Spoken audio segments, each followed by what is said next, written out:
वाल्मिकी रामायण म्हणतं की या वनवासाला रामच कारणीभूत होते, मी दोषी होते असं बोललो का भाऊ? त्यांची चुकी झाली होती असं बोललो काय? ते गुन्हेगार होते असं बोललो काय? अरे मर्यादा पुरुषोत्तम राम आहे, बोलायचं भातला बोलायचीच काढी. मॅडम जी, त्याला ते कारणीभूत कसे काय होते याच्या पाठीमागचं रहस्य काही वेगळं आहे.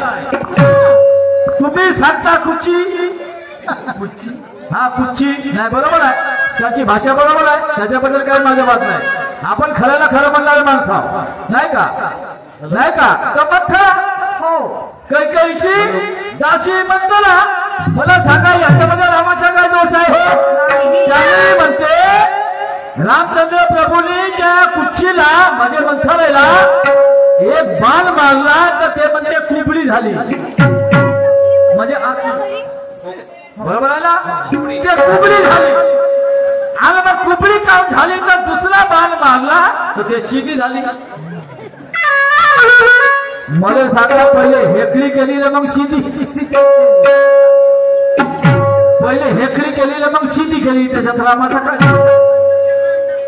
बरं, राम कोणत्याही माणसाला कोणत्याही स्त्रीला रामचंद्र प्रभू विनाकारण मारणार असतो काय?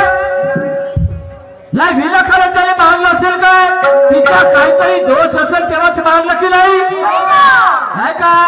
बलीलाही मारलं की नाही? रामाने रावणाला सुद्धा मारलं, काही दोष होता तेव्हाच मारलं की असंच मारलं? याच्यामध्ये रामाचा कोणता दोष आहे? मी म्हणतो राम कसा कारणीभूत होता, तुम्ही विचारतो काय आणि तुम्ही सांगता काय? तमाशा मस्त काम आहे. आता आपण काय विचारतात? तुम्ही म्हणते बार हो विचारा ना. तुम्ही मागच म्हटलं का मी 100 वेळा 1000 वेळ विचारील, विचारा ना. मला काय दिलं घ्या, माग उत्तर एकच होतो, बरोबर आहे का? माग उत्तर एकच होतं, ते तुम्हाला मान्य नाही. ठीक आहे, आता तुमच्या प्रश्नाचा पहिले मी खुलासा करतो. खुलासा मी असा करतो, याने काय म्हटलं की जगाच्या पाठीवर एक राजा, जगाच्या पाठीवर एक राजा, ज्याच्या दोन बाजूला 2 मूर्त्या होत्या, बरोबर आहे भाऊ? त्या मूर्त्यामुळे जगातला अंधार नाहीसा झाला. आता जगातला अंधार तर फक्त सूर्य करते. माणसं करताना पाहिलं काय, किती मोठा महापुरुष झाला, त्या महापुरुषामुळे जगातला अंधार नाहीसा होते का भाऊ? तो अंधार कोणामुळे नाहीसा होईल? सूर्यामुळं. या माणसामुळे होईल का? रामचंद्र प्रभू या जगाच्या पाठीवर एक भगवान झाले म्हणून त्यांच्यामुळे जगातला अंधार दूर झाला का? का दिवसाची रात्र झाली का रात्रीला दिवस झाला? असं काहीच नाही ना. तुम्ही विचारता काय? तर्कसंगत बोला कमीत कमी. तुम्ही असं बघा की त्यांच्या त्या मूर्त्यामुळे जगातलं अज्ञान नाहीसं झालं. खोटं म्हणतो का आम्हाला? बरोबर म्हणतो का? जगातलं अंधार नाहीसं म्हणण्यापेक्षा अज्ञान नाहीसं झालं असं मला. मी सांगितलं तुम्हाला कितीदा तरी, या जगाच्या पाठीवर एकच राजा, जगाच्या पाठीवर. बरं, भारतापुरची गोष्ट करा तर शिवाजी महाराजांसारखा राजा नाही झाला. जगाची गोष्ट कराल तर सम्राट अशोकासारखा राजा नाही झाला. जगाची गोष्ट कराल तर सम्राट अशोकासारखा राजा नाही झाला. आणि तुम्ही तेही मान्य कर. मी 10 वेळा सांगितलं बा, तुम्हाला सांगतो, या वर्षी कमीत कमी मी तरी म्हणतो 30-40 दुय्यमी या बाईसंग झाल्या. या वर्षी 30-40 दुय्यमी काय साधारण नाही. रोज इच्छा संघ, आता जेवढे कार्यक्रम आहे सगळे इच्छा संघ आहे, याच बाई संघ आहे. तुम्हाला सांगतो, एकही दुसरा शाही कोणत्या शाहीला संधीच नाही आहे. सगळे याच बाई संघ कार्यक्रम आहे. आणि ही रोजही मला हात पसलं करते. मी हिला सांगितलं जगात, आता मी आज बदलवून पाहतो काय म्हणते. मी बदलून काय बदलल्या, जिथं नोट उदर वोट, मग काय आता मी बदलून पाहतो. हे नाही म्हणते जगातला राजा, तर मग एक राजा ज्यानं या जगातला अंधार नाहीसा केला, ज्या 2 मूर्त्यामुळे जगातला अंधार नाहीसा झाला, त्या 2 मूर्त्या परमपूज्य डॉक्टर बाबासाहेब आंबेडकरांचे आदर्श हे तथागत भगवान गौतम बुद्ध, आणि दुसरा त्यांचा वैचारिक आदर्श म्हणजे महात्मा ज्योतिराव फुले. आणि तुम्ही जर म्हणता तो राजा, तर तो राजा ज्यांनी बहुजनांचे दुःख दूर केले, ज्यांच्यामुळे आम्हाला मान सन्मान मिळाला, या चर्चेचं सौभाग्य प्राप्त झालं. एक बाई आज कोणत्या पदावर असेल तर बाबासाहेबांच्या हिंदू गोडबोली बोलो. प्रतिभाताई पाटील राष्ट्रपती बनले असतील, बाबासाहेबांच्या हिंदू गोडबोली बोलो. समजलं काय? इंदिरा गांधी पंतप्रधान झाले असतील, बाबासाहेबांच्या संविधानामुळे. समजलं काय? आणि म्हणून तो एकच राजा साऱ्या बहुजनांचा, त्याचं नाव आहे परमपूज्य डॉक्टर बाबासाहेब आंबेडकर. त्याच्या बाजूला दोन आदर्श असणारे त्यांच्या मूर्त्या, एकीकडे भगवान बुद्ध, दुसरीकडे महात्मा ज्योतिराव फुले. त्यांचे दोनच आदर्श होते. आणि तिसरा वैचारिक गुरु मानला त्यांनी कबीराला. मानले करा, बुद्ध कबीर फुले. त्याच्या पलीकडे बाबासाहेबांनी कोणाला आपलं गुरु मानलं नाही. हे तुमच्या प्रश्नाचं उत्तर. आता तरी मान्य करा तर करा, नाही तर पाहत बसा. साले कसा तर कसा होता कसा नाही कसा माहित नाही पाहत बस. हो का नाही? मग काय करणार आम्ही? आमची याच्या पलीकडे माझी पण मेमोरी फुल झाली आहे. आपली मेमोरी फुल. आपला मोबाईल तो का म्हणते हँग मारून राहिला. किती किती अभ्यास करा, किती अभ्यास करा. वा रे वा.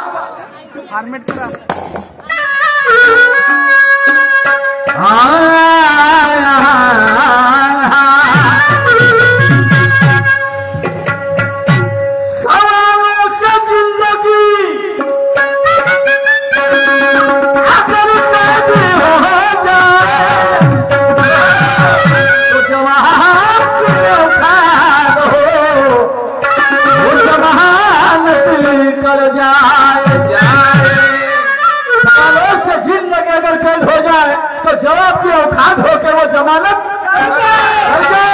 खुद को समझने में कोई मर्दांगी होती मैडम.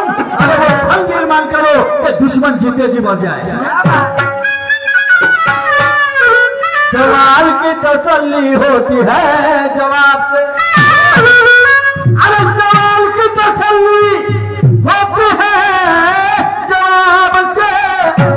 गाने की तसल्ली होती है गाने से. सवाल की तसल्ली होती है जवाब से, और गाने की तसल्ली होती है गाने से. ये महफिल कभी खुश नहीं होगी तुम्हारा चेहरा देख लेने से. अरे खुद की तारीफ करना कोई बड़ी बात नहीं, तो हमारी तारीफ होनी चाहिए इस जमाने की. ह्या लोकांकडून आमची तारीफ व्हायला पाहिजे. बरोबर है कि नहीं? महापुरुषों के मन में बसा यहाँ जाता हर एक पत्तों में कभी वो नाम नहीं होता. महापुरुषों को मन में बसाया जाता, हर पत्तों में कभी नाम नहीं होता. राजहंस का बोल होता है, गिद्धों का नाम नहीं होता. वैसे सात शायरी का सबके सर पे जस्ता नहीं, क्योंकि शायरी करना भी अलग अलग का काम नहीं होता. मैडम जी, मेरा गाना है, पहले गाना सुनो. मैं बकवास काम ज्यादा करता हूँ.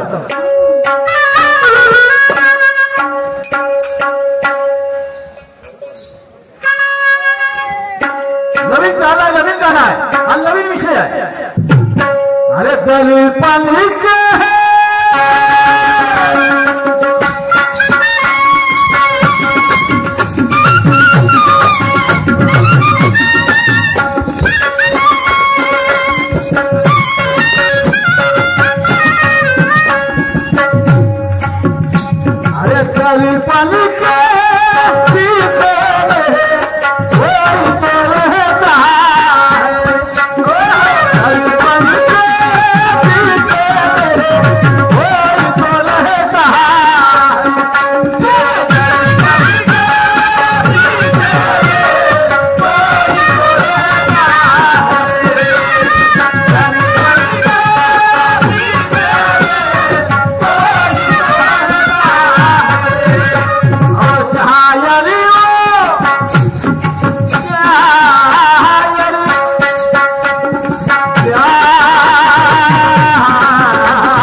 नहीं बदलती, चोला बदलने से नीयत नहीं बदलती, सपने देखने से कभी हकीकत नहीं बदलती, अकल के तरक्की से सियासत नहीं बदलती, और मालदारों के बस्ती में झोपड़ी लगाने से कभी हैसियत नहीं बदलती। मैडम जी, रावणाच्या राज्यात राहू नाही, कोणी विकल बिघडला नाही, बिघडला का? रावणाच्या राज्यात राहून विभीषण बिघडला नाही, मात्र रामाच्या राज्यात रावणाच्या कैकई सुधारली नाही साऱ्या जन्मानं म्हणतात का?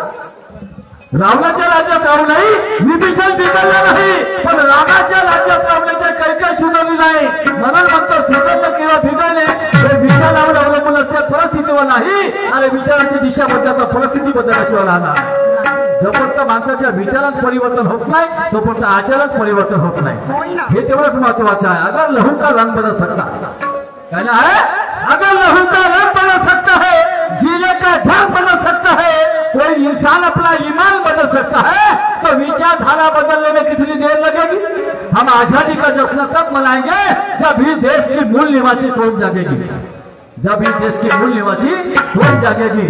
आणि म्हणून काय म्हणतो मॅडम आहे का पुढचं करूया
मराठीमध्ये आरसा म्हणतो आपण त्याला, त्याच्यामध्ये आपण आपलं रूप पाहतो.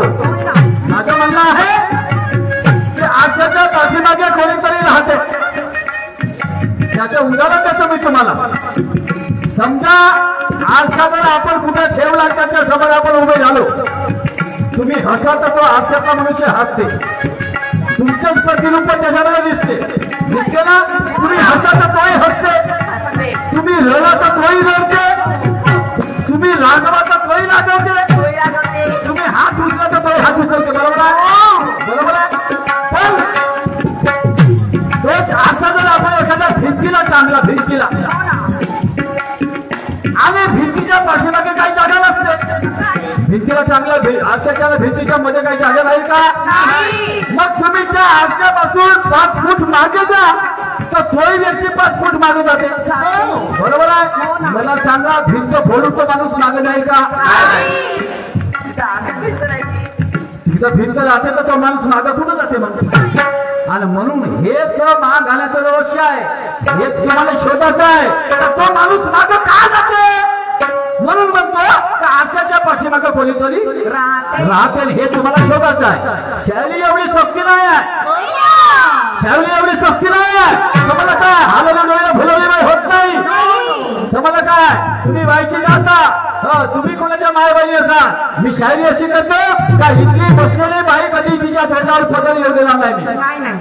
मी शायरी करीन, या बाईला तोंडावर पदर नाही घेतला पाहिजे असंच बोलील मी. समजलं का? या माणसाला वाटायला नाही पाहिजे, कारण हा इथे जो माणूस बसलाय त्याची कोणी पत्नी असेल, कोणी मुलगी असेल, कोणी बहीण असेल काय. आणि मी जर अशा शब्दात या बाईला बोली तर हा माणूस काय म्हणेल? 10 माणसं नाही म्हणते, 10 माणसामध्ये मस्त बोलला म्हणते. आणि काही एखादा माणूस बोलणं होय का म्हणून या पोटच्या शायरी आणल्या तुम्ही, माय बायको इथे बसून आहे, माय पोरगी इथे बसून आहे, हे का बोलणं होय? पोयताला नाही म्हणते शायरी, म्हणून मी असं बोलणार नाही. तो तमाशा करी. समजलं काय? पण तुम्हाला नाराज करणार नाही. आताच कोणतरी सांगितलं मला येऊन, मंडळाची विनंती आहे मला, भोकल्यामध्ये बोलायला तू चुप राहिलो साल्या मला सांगा हे पाखंडी गाणं हं? काय इच्छा करता हो तुम्ही आम्ही म्हणतो तुम्हाला युट्यूबवर पाहिलं हो बाबा मला सारी दुनिया युट्यूबवर पाहते त्याच्याबद्दल काय बात नाही आम्ही घरी झोपले राहतो पण लोकांच्या घरामध्ये आम्ही चालू राहतो नाही का त्याच्याबद्दल करा आम्ही करा करावं तुम्ही पाहिलं असाल हो युट्यूबवर पण प्रत्येक गोष्टीचा काही प्रसंग राहते आणि ते माणसाचं गाणं आहे या बाईला बोलू का तरी काय हरकत नाही एक कळवं तुमच्यासाठी मी सादर करेन एक कळवं तुमची ही नाराजी कारण तुम्ही पैसे देऊन बोलवले भाऊ पैसे बोलल्या तुम्ही मी तुम्हाला नाराज करणार नाही आणि कोणालाच नाराज करणार नाही असंच बोली आणि असंच गाणं म्हणेन ऐका काय म्हणतो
शाहीर हा अभ्यासू असते असा लोकांचा समज असते बरोबर आहे ना पण परिपूर्ण कोणीच नाही पंडित कोणीच नाही तुकोबा आहे म्हणतात जगी सर्व ज्ञानी असा कोण आहे आणि विचारी मनात तुझी शोधून पाहिजे तुकोबा आहे म्हणतात जगात सगळंच काही माहिती आहे असा जगाच्या पाठीवर कोणीच नाही म्हणतात म्हणून गर्व करू नका गर्व कोणाचाच राहिला नाही मी नाही करत तुम्ही नका करू आणि लोकांना सांगलाय का कोणीही गर्व करू नका कुठल्याही गोष्टीवर कारण या जगाच्या पाठीवर सगळं काही नश्वर आहे काही चिरकाल टिकणारं नाही आहे म्हणून आपण कशावर धमन करावं कपड्यावर करावं शरीरावर करावं आम्हाला एक दिवस मारली आहे केसावर करावं दातावर करावं कशावर शरीराचा कुठला भाग आहे त्यावर आम्ही गर्व करावं नाही ना आणि म्हणून ते नहीं दर्पण के पीछे में कौन रहता है वो शायर व बहादुर है जो राज ये कहता है हाँ मान लो है दर्पण के पीछे कोई अंतर तो आसानी से देख लेगा कोई भी बेहतर आरशाच्या पाठीमागे जर काही अंतर आहे तर कोणीही पाहिजे आरशाच्या पाठीमागे जाऊन तर आमच्या मागे कोण आहे नाही का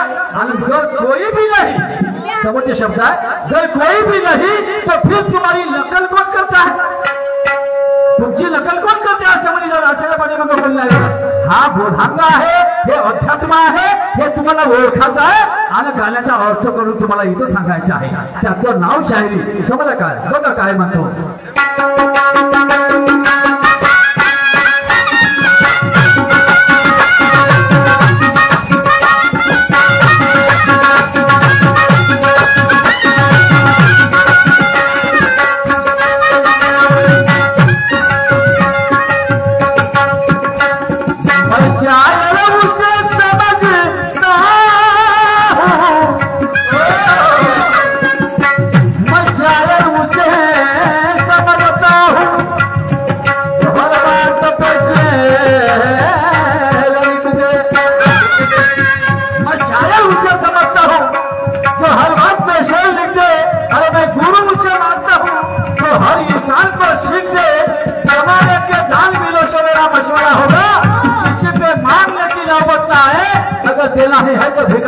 गोळीची भीक देते तो भिकारी गोळीची भीक देते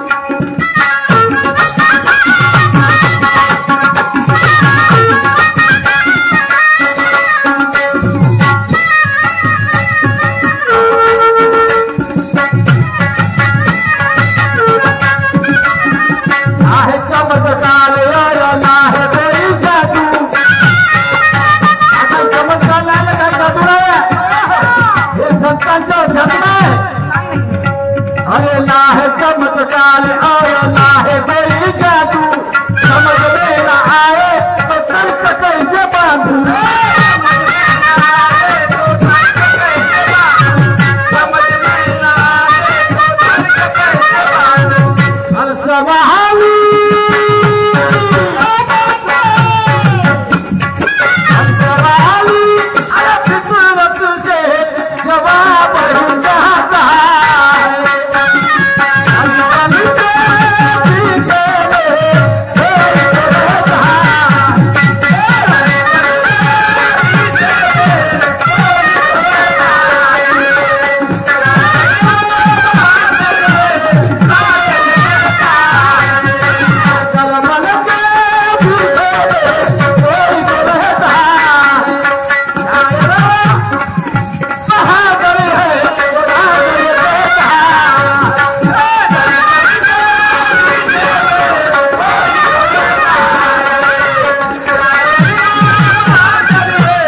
चमत्कार और ना है कोई जादू हा काही चमत्कार नाही हे काही जादू नाही आहे पण समज में ना है तो तर्क कैसे बांधू समझ में ना है तो तर्क कैसे बांधू हर सवाली फितरत से हर सवाली म्हणजे प्रत्येक सवाल मध्ये एक शेर है अपना हर सवाल करने वालों की कुछ अपेक्षा होती है हर सवाल करने वालों की कुछ अपेक्षा होती है फिर भी सवाल करना कोई बड़ी बात नहीं क्योंकि जवाब देने वालों की परीक्षा होती है उत्तर देण्यामध्ये खरं सामर्थ्य असते प्रश्नाला कोणी करते आमचा कोण काय विचारू शकते नाही का मग चंद्र इकडे निघला इकडे का बोलला सूर्य इकडे उगवला मग इकडे का मावळला वगैरे वगैरे प्रश्न करायला काय लागते कोणी विचार शकतो उत्तर देणाऱ्याची खरी ताकद लागते होती नाही असं आहे म्हणून ऐका कच्ची कली हूं कवाली हूं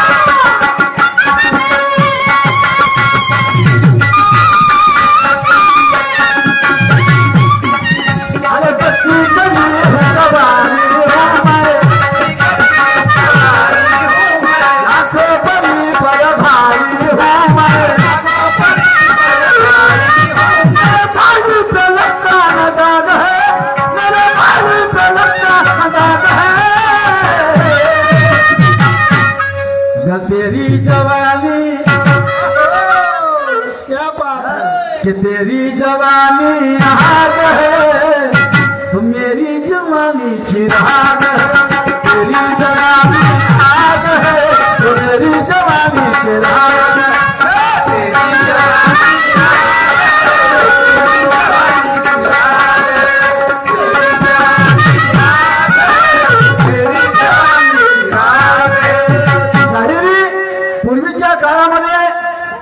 दिसत नव्हत्या तुम्हाला पश्चिम महाराष्ट्रामध्ये काही स्त्रिया आढळतील मानतो मी पौलाबाई वगैरे नाही का पहिल्या काळामध्ये प्राचीन पश्चिम महाराष्ट्रामध्ये स्त्रिया निघल्या तमाशा पण त्या नाचायला निघल्या नाचायला शायरी करायला नाही निघल्या तसं पाहता कालू बालू दादा कोणके हे सगळे शाहीरच होते लोकशाहीर होते तुम्हाला सांगतो ते नंतर चित्रपट निर्माते झाले हिरो झाले परंतु आधी ते शाहीरच होते आमच्यासारखे तुम्हाला सांगतो आणि म्हणून स्त्रिया नंतर निघल्या पहिले आमच्या शाहीर क्षेत्रामध्ये पहिल्यांदा बाई पाहिली संगीताबाई बोलसो ते निघली ना अशी चालली ज्याच्या त्याच्या संग आमच्या संग तर या बाईच्या वाणी पाण्यावाणी रोजचे कार्यक्रम संगीताबाई होती मला होती तशी तसं नको म्हणून विचारा आता अरे रंग दोनच नाही का देवानं दिलेलं रंग दोन काळी आणि गोरी बरोबर आहे का प्रत्येकच पोरगा मला गोरीच बायको पाहिजे तर मग काळ्या पोरीने कुठं जावं काळ्या पोरीने कोण मागावं काळ्या पोरीने आणि मग पोरीने म्हणा का मलाच गोरा पोरगा पाहिजे मग आमच्यासारख्या कारपेड्याला कोण मागावं आम्हाला कोण पोरगी द्या आमचा विचार येईल ना असं नाही होत. माणसाला गुण पाहून नवरा करायला पाहिजे. खरंच आहे. हा, तुम्ही गुण पाहूनच केला का नाही मले?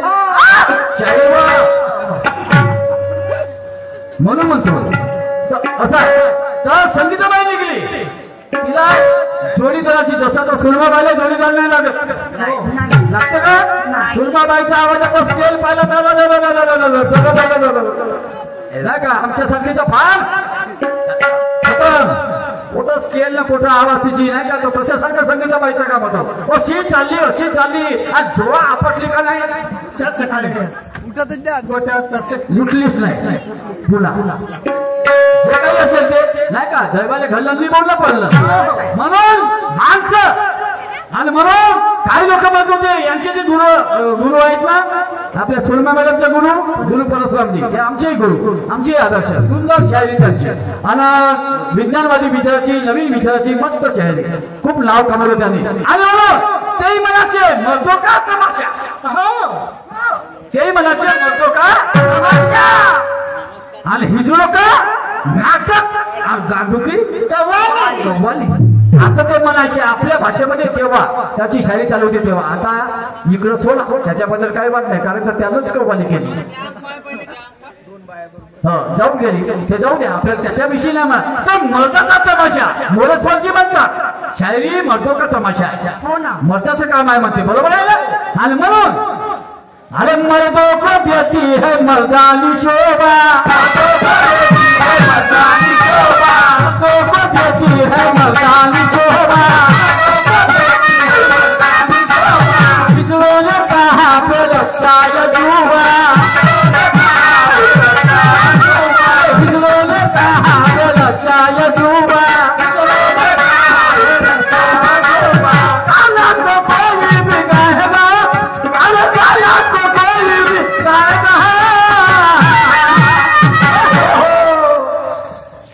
मर्दों को देती है मर्दानी शोभा.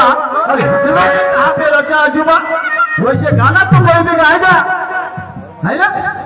गाना तो कोई भी गाएगा मजा तो तब आ जाएगा. काय म्हणतो अरे मजा तो तब आ जाएगा जब टक्कर में कोई मिल जाएगा. मजा तो तब आ जाएगा जब टक्कर में कोई मिल जाएगा.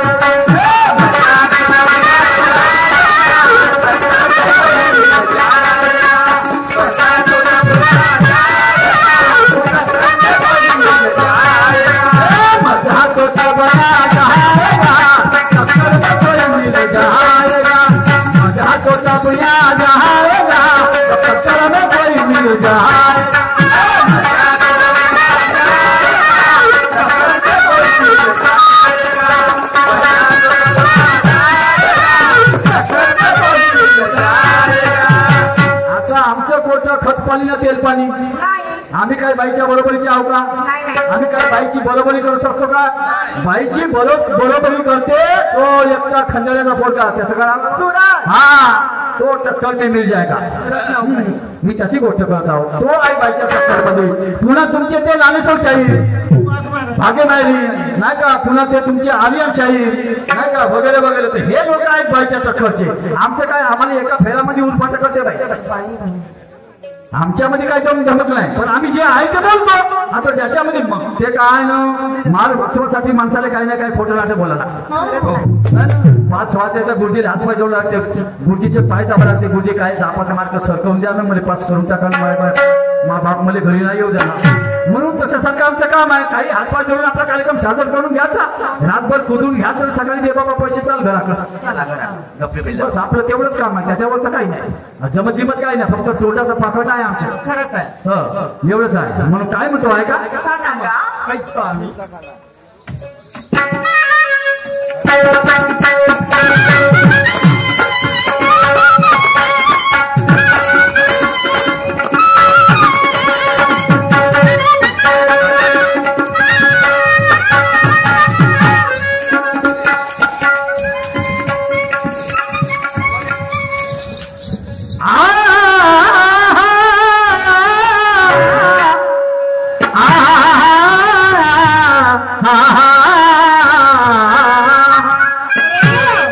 पीतल कभी सोने के बराबर हो नहीं सकता.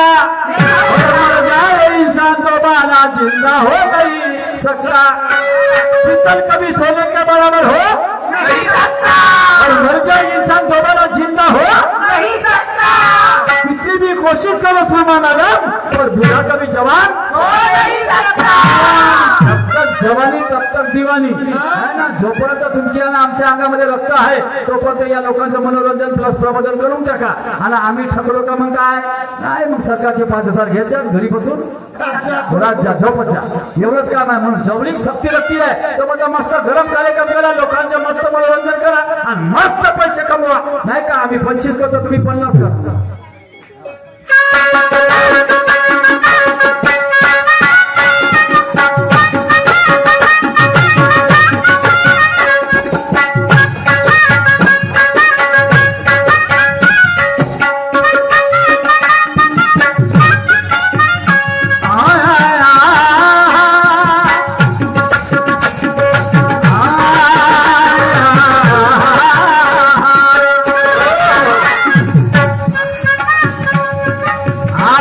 परछाई करे आप ही को गाऊं,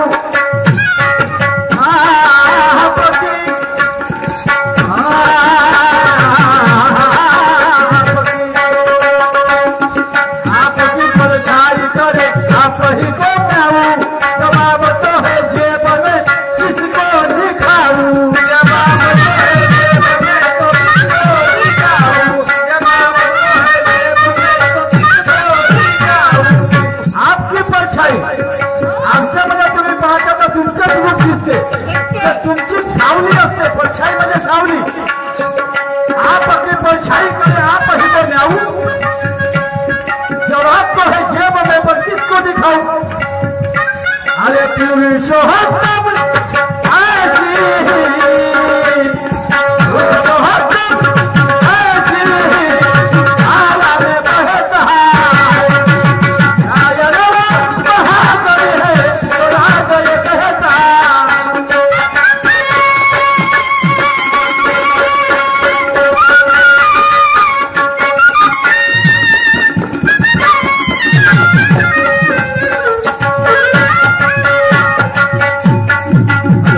फरमाईश आहे त्या एका गाण्याची, ते गाण्याला मन देतो आपला लावून देऊन टाकतो. ठीक आहे भाऊ, बरोबर आहे ना? काही मर्यादा ओलांडली का मी? नाही ना? ठीक आहे. तुमचं जे गाणं होतं भोकलं म्हणे बैलाले चूप राहिलं साल्या, ठीक आहे. आता पण बाईला हात जोडून विनंती आहे, बाई मी तुला म्हणत नाही, आज तुम्हाला मी साल्या कसा म्हणी भाऊ का तुम्ही रेडी जा साल्या, तुले साल्या म्हणेल का? बाई होय ना, बरं माहिती आहे ना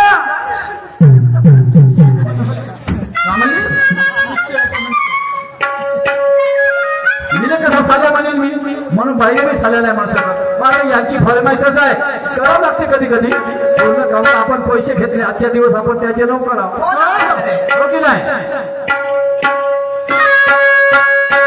अरे सुनरी पवन पवन कुरुमैया,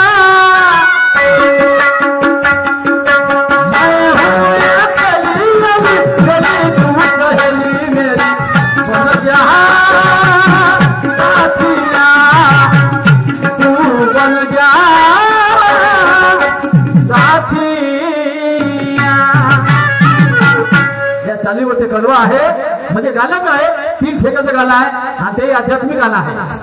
तर ते गाणं असं आहे, एक कोळी समाजाचा व्यक्ती असते, कोळी म्हणजे ढिवळ, कोळी म्हणजे ढिवळ समाजाचा व्यक्ती असते, त्याची एक बायको असते, बायको त्याची लाडाची असते, लाडाची प्रेमाची आवडीची बायको. ते बायको म्हणते गाव म्हणते, आणि हा ढिवळ राहते भोकला, दोन्ही डोळ्याला भोकणं राहते, भोकणं आंधळा.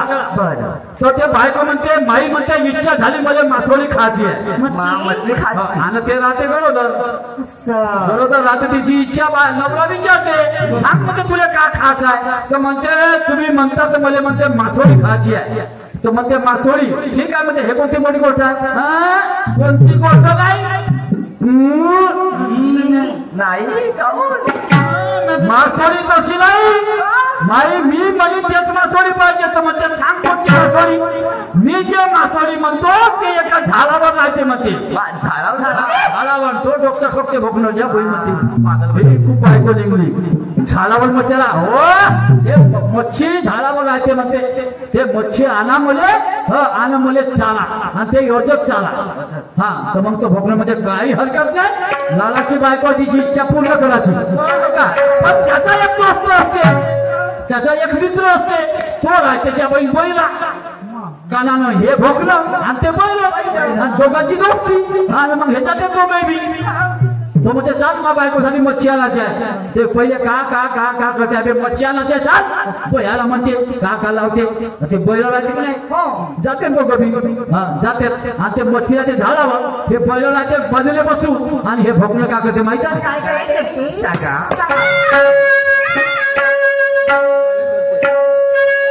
तर त्या बैलाच्या भोकण्याला का म्हणते त्याला म्हणते मच्छी कुठं आहे त्या म्हणते झाडावर आहे भयाला म्हणते झाडावर त्या बाबाला पाहिजे म्हणते मच्छर आहे अबे हो म्हणते तू गुपच्या बस तर ते बैलाच्या भोकण्याला का म्हणते माहिती आहे अबे मस्ती काय करतो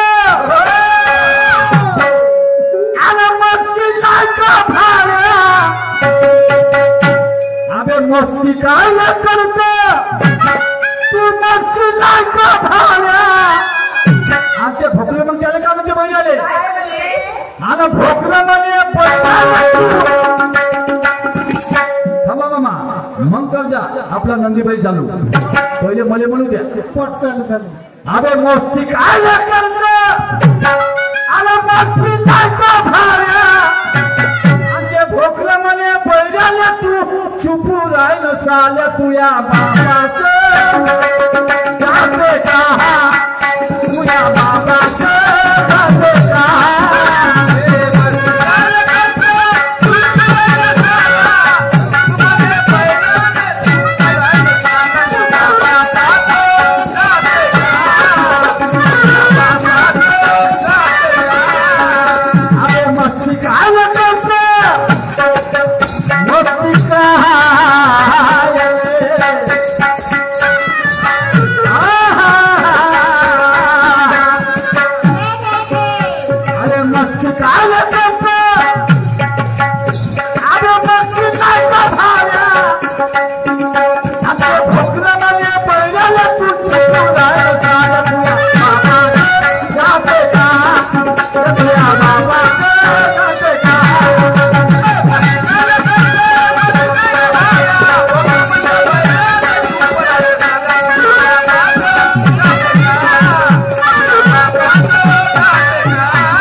मस्ती काय करतं तुला एक तर दिसत नाही त्या झाडावर चढून राहिला आणि मग त्या झाडावर मच्छी आहे तर मरशी नाही का म्हणते ते भोगणे मग बैलाला उत्तर देते अरे तू चुप राहिलं साल्या त्या बापाचं काय चाललं का म्हणते मरी तर मी मरी नाही का माई बायको विधवा होई का तुझी बायको होणार तू चुप राहिलं साल्या म्हणते मला का बायकोची इच्छा पुरी करायची आहे नाही का आणि भोकण्याची बायको मोठी झाडाची बायको म्हणे की मया तुझ्या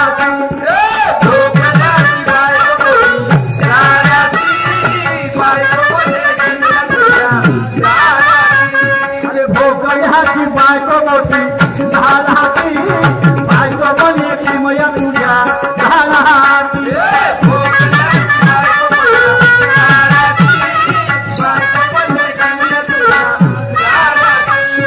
मासोळी एक आनामध्ये धान्याची गौरतीचे फांदी एका झाडाची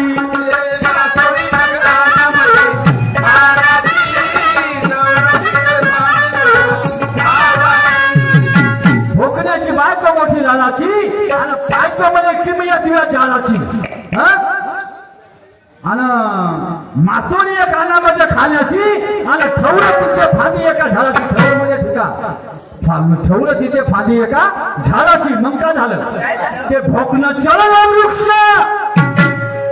मध्ये झाडावर चढलं भोकणं चढलं वृक्ष आत्ताही बैलाच्या समक्ष आणि संताची साक्ष निज खुला